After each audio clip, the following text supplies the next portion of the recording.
샬롬. 오늘은 좀 기초적인 이야기를 나누려고 합니다.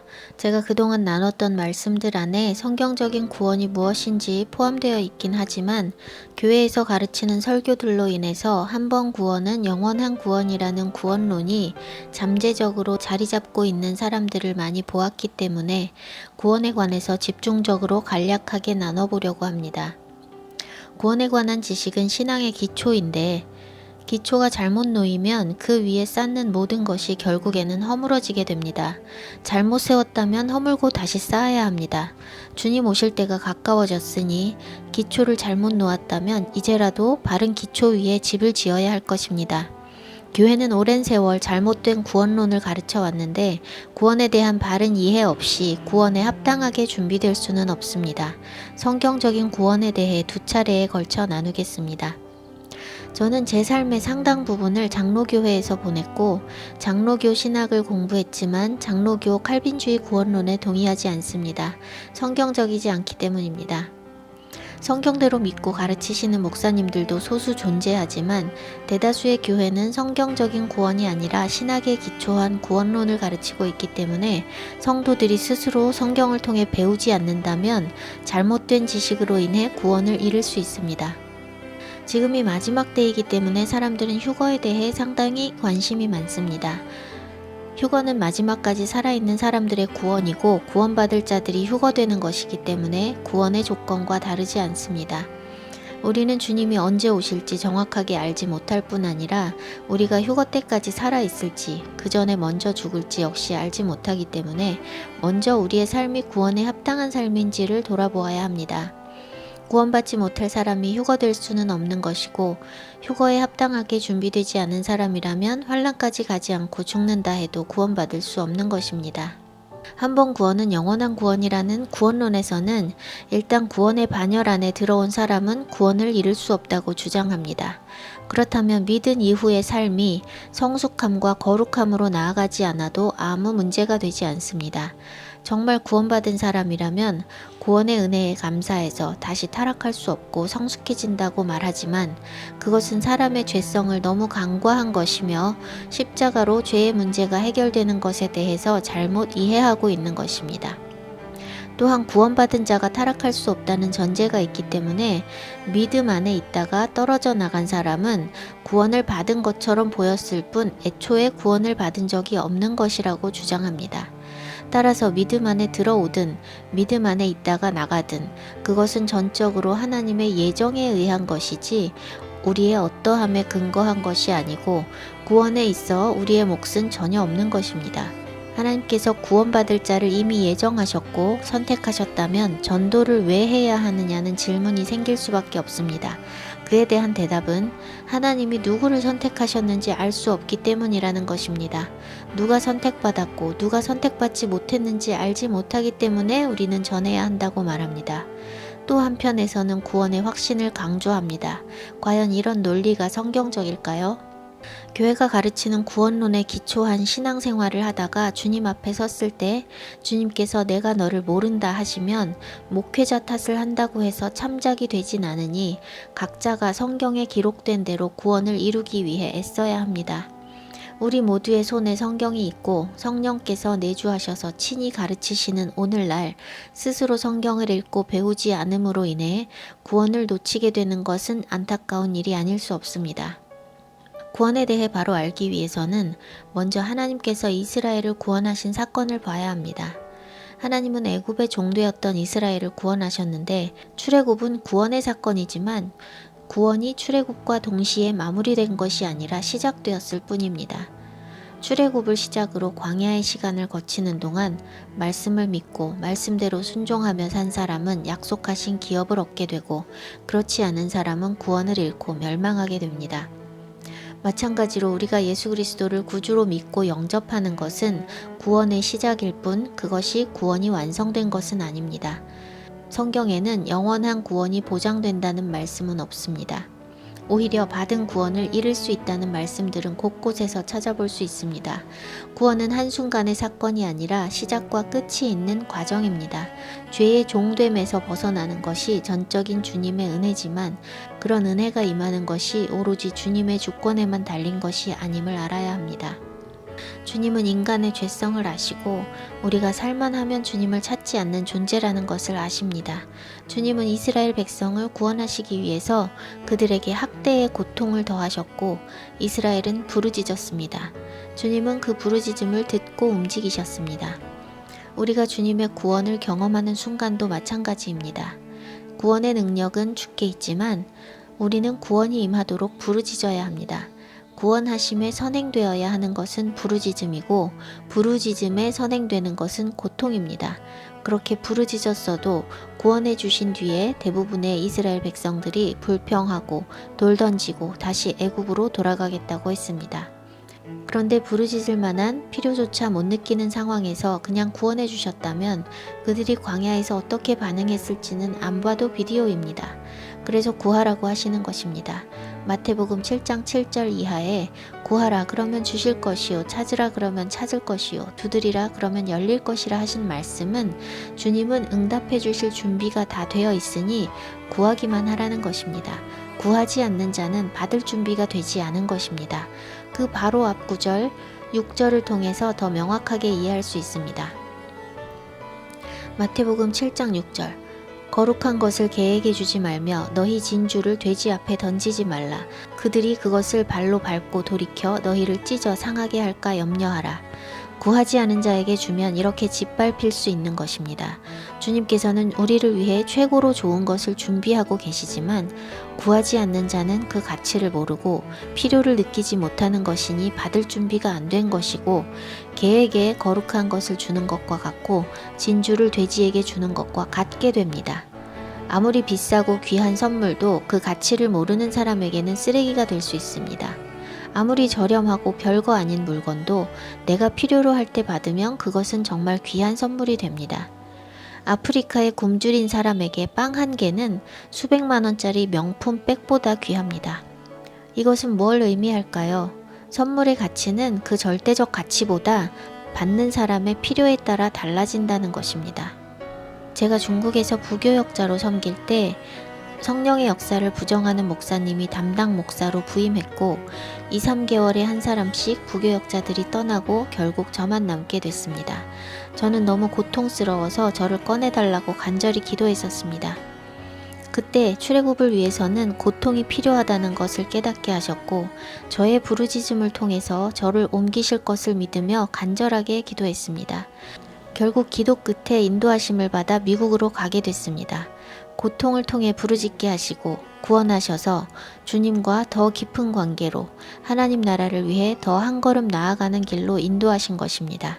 미국에서 이스라엘에 대해 알게 됐고 이스라엘을 사모하게 되었는데 언젠가 보내주시기를 기대만 하고 기도는 하지 않고 있었습니다. 만족스러웠던 미국의 삶이 점차로 목마르고 괴로워지기 시작했지만 미국에 간 지 1년도 안 된 시점이라 그 괴로움은 저의 문제라 생각하고 견디고 있었습니다.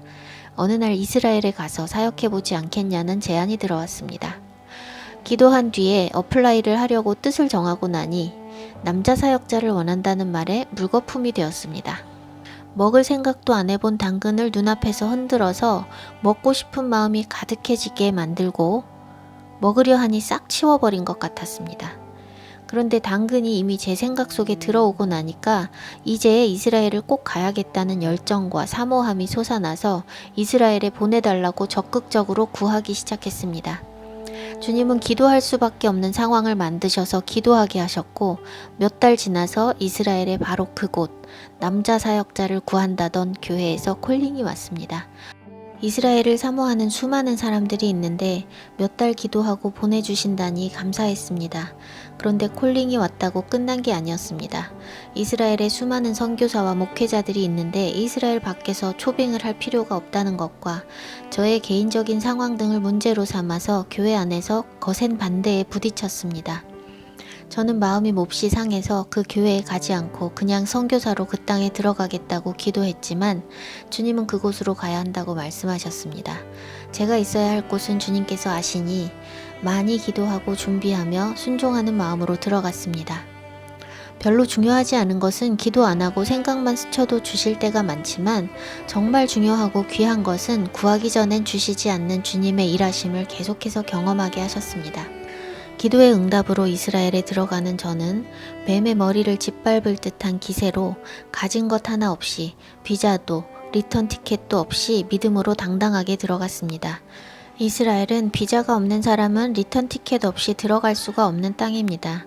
그러나 주님께서 보내시는데 누가 날 막으랴 하는 믿음으로 들어갔고 미국에서 국제선으로 트랜스퍼 할 때와 요르단에서 트랜스퍼 할 때 리턴 티켓이 없다고 문제 삼았지만 이스라엘 입국 심사에서는 아무 문제 없이 통과했습니다. 그러나 그곳에서의 사역은 시작부터 저를 겸손하게 했습니다. 3개월 동안 고초를 겪다가 요르단으로 비자 트립을 다녀오게 됩니다. 입국 심사에서 취조를 당하고 지인의 도움으로 무사하게 재입국을 하게 됐지만 비자 트립은 다시는 못하겠다는 결론이 났습니다. 3개월이면 또 출국해야 한다는 생각에 마음이 무거운데 비자를 받을 방법이 없었습니다. 이스라엘에 처음 정착할 때 대부분 예루살렘에서 히브리어 연수하면서 비자를 받는데 저는 텔라비브에서 청년들을 돌보고 있었고 어린 아들이 있어서 예루살렘까지 학교를 다닐 수는 없는 처지였습니다. 무비자로 입국한 사람은 현지에서 학생 비자를 취득하는 것도 금지되어 있고 그렇게 할 경우 재입국이 어려워지기 때문에 출국하지 않고 학생 비자를 받아서 계속 머무는 것은 불가능해 보였습니다. 교회 사역도 너무 고달파서 비자 주시면 남고 안 주시면 떠난다고 하나님께 으름장을 놓았습니다. 수개월을 기도해서 기도의 응답으로 보내주신 건데도 사역이 힘들고 비자도 없으니 불평이 쏟아졌습니다. 그래도 못 버티고 떠나고 싶지는 않으니 비자를 달라고 구했습니다. 그 결과 텔라비브 지역의 대학교에 정식 등록도 아니고 한 과목만 청강 신청하고 학생 비자를 받는 기적이 일어났습니다. 수천 불을 내며 풀타임 학생이 되어서 공부에 많은 시간과 재정을 써야 하는 것이 이스라엘 선교사들의 삶인데 단 한 과목 청강만으로 학생 비자를 현지에서 받게 하신 것입니다. 그렇게 비자를 받은 사람은 전혀 없었고 제가 비자 받은 소식이 복음처럼 전파되어서 많은 선교사들이 제 뒤를 이어 그렇게 비자를 받았습니다. 그런 과정들 속에서 제가 배운 것은 하나님께서는 좋은 것을 주시기 위해서 힘들고 고통스러운 상황을 허락하시고 부르짖게 하신다는 것이고 바꿔 말하면 고통스러운 상황은 하나님께서 예비하신 좋은 것을 얻기 위한 과정이라는 것입니다. 또 한 가지 제가 기도하고 부르짖어서 응답을 받았어도 고통스러운 상황이 되면 주님을 원망하게 되었던 것을 돌아보며 아무리 좋은 것이라도 제가 구하지 않았는데 주님께서 그냥 주셨다면 저는 결코 감사하거나 귀하게 여기며 어려움을 견디지 못했을 것이라는 것입니다. 간절함으로 기도했어도 얻고 나면 첫 마음을 지키는 것이 쉽지 않습니다. 그래서 주님은 영생, 성령, 하나님 나라 등 주님께서 우리에게 주시고자 하는 최고의 것들을 우리가 원하지도 않을 때 주시지 않는 것입니다. 어렵게 얻은 것은 쉽게 잃지 않습니다. 돈도 쉽게 번 사람은 함부로 쓰고 쉽게 날리지만 어렵게 고생해서 번 사람은 함부로 낭비하지 않습니다. 믿음도 마찬가지입니다. 고난 없이는 성장하지 않으며 고난 없이 아주 수월하게 믿음 생활을 하고 있다면 구원을 잃어가고 있을지도 모릅니다. 간이나 신장이 망가져 죽음을 앞둔 사람이 있다면 그는 전 재산을 들여서라도 간이나 신장을 이식받기 원할 것입니다. 생명보다 귀한 것은 없기 때문입니다. 그런데 모든 인류는 심판을 앞둔 사형수입니다. 사형수에게 가장 절실한 것은 생명인데 사람들은 자신이 사형수인지도 모르고 영원한 생명을 얻어야 한다는 사실도 모릅니다. 이런 존재들에게 하나님께서 그냥 먼저 나타나셔서 나는 너의 구원자야. 너에게 영원한 생명을 줄 수 있어 라고 말씀하신다면 어떻게 반응할까요? 안물, 안공이라고 하지 않을까요? 멀쩡하게 잘 살고 있는데 구원은 웬 구원하고 말입니다. 사람들은 죽게 생겼을 때에야 구원자가 필요하다는 것을 깨닫습니다. 그래서 하나님은 우리에게 구원을 주시기 위해 우리에게 고난을 허락하십니다. 고난이 축복입니다. 고난이 없이 하나님을 깊이 만난다는 것은 제가 볼 땐 불가능합니다. 하나님을 전혀 모르던 사람이든 교회에 들락날락하던 썬데이 크리스천이든 하나님께서 고난을 허락하실 때 부르짖으면 찾아오십니다. 고난과 구원의 은혜를 경험해 봤다면 고난이 다시 찾아올 때 하나님께서 엄청나게 좋은 것을 준비하고 계시구나 라고 생각하십시오.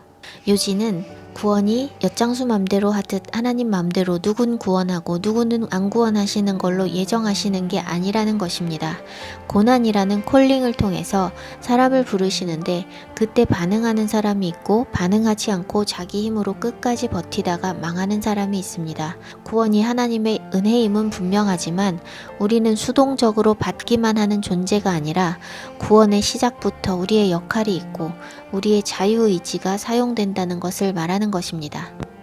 장로교 신학 칼빈주의의 구원론은 하나님께서 인간에게 주신 최고의 특권인 자유의지를 부정합니다. 구원이 하나님께만 달린 것이니 사람이 구원받기 위해 할 수 있는 것은 아무것도 없습니다. 선택받지 못한 사람은 아무리 선하게 살아도 구원받을 수 없고 선택받은 사람은 아무리 몹쓸 짓을 해도 구원받는 것입니다.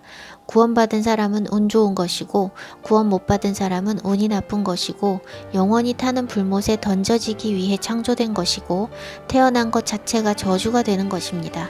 자유의지를 부정하면 아담이 범죄한 것은 하나님이 그렇게 만드신 탓이 됩니다.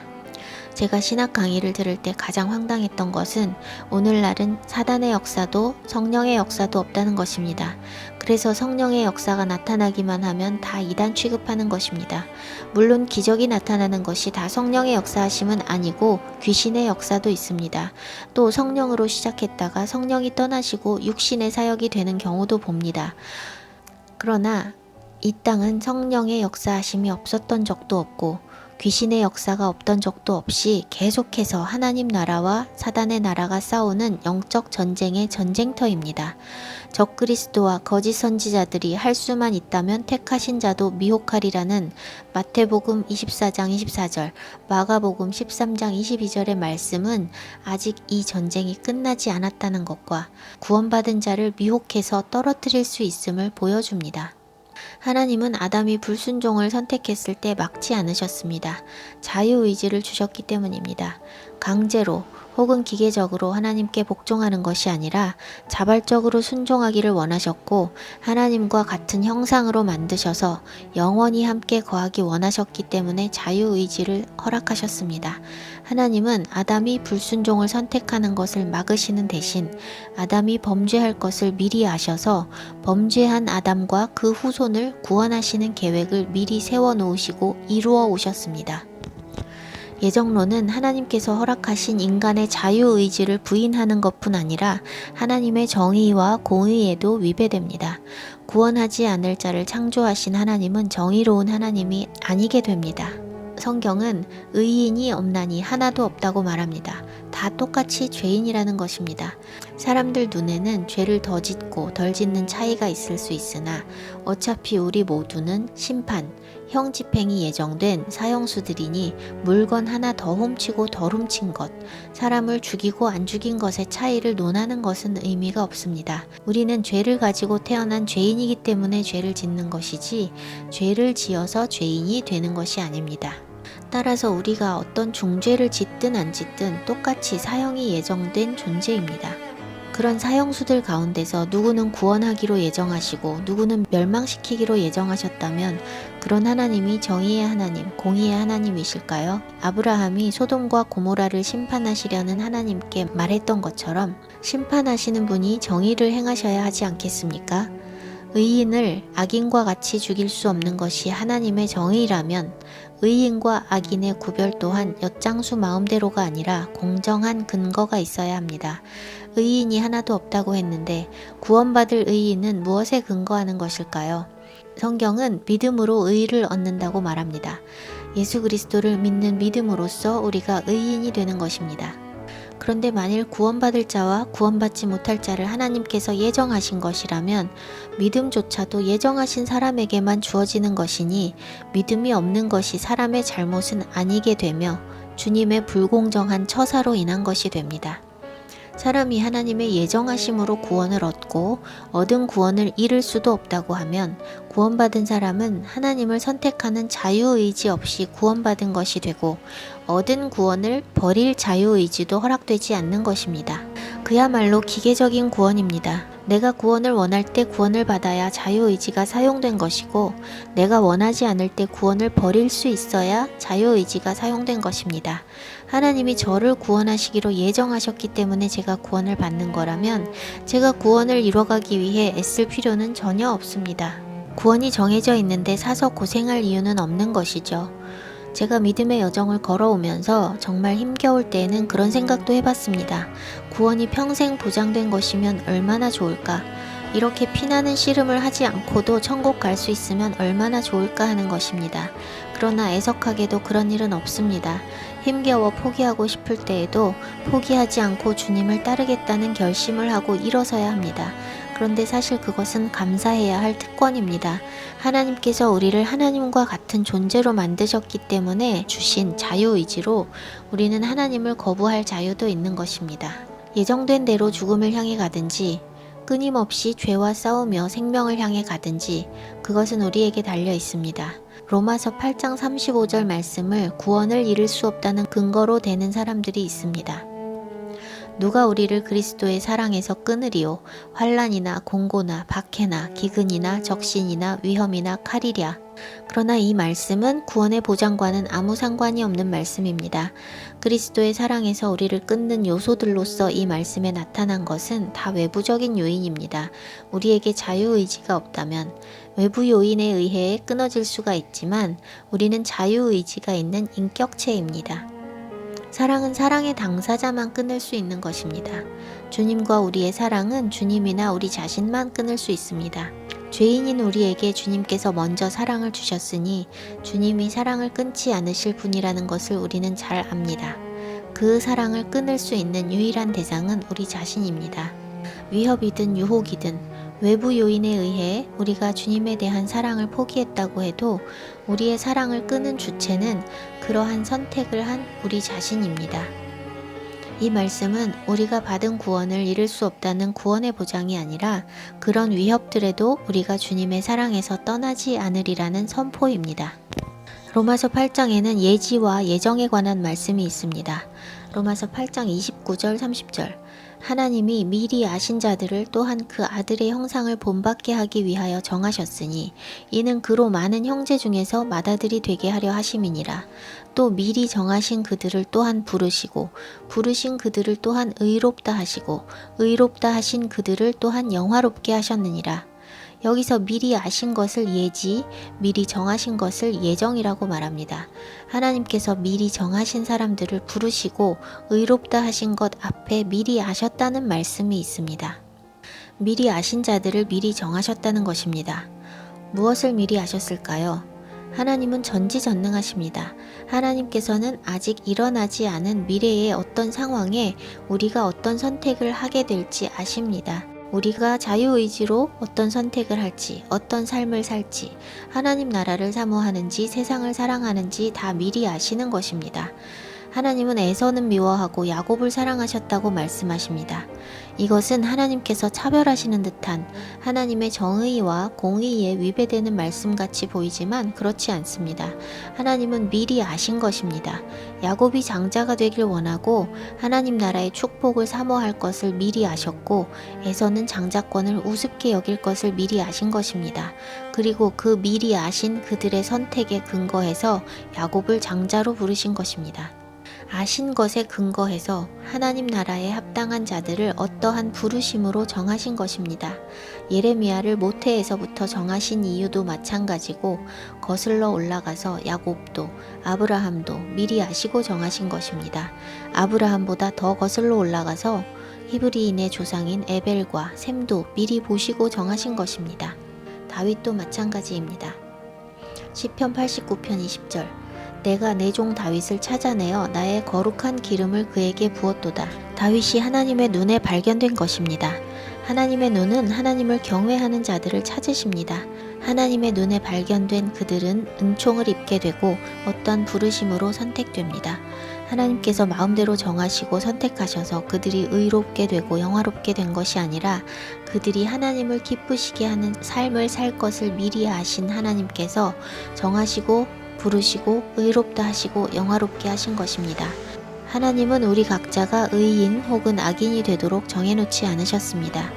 베드로전서 1장 2절 곧 하나님 아버지의 미리 아심을 따라 성령이 거룩하게 하심으로 순종함과 예수 그리스도의 피뿌림을 얻기 위하여 택하심을 받은 자들에게 편지하노니 은혜와 평강이 너희에게 더욱 많을지어다.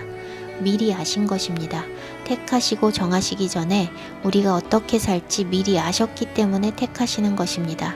구원받을 자와 구원받지 못할 자를 하나님의 주권으로 예정하셨다는 잘못된 교리는 하나님의 정의에 위배되며 우리에게 허락하신 자유의지를 부정하는 것입니다.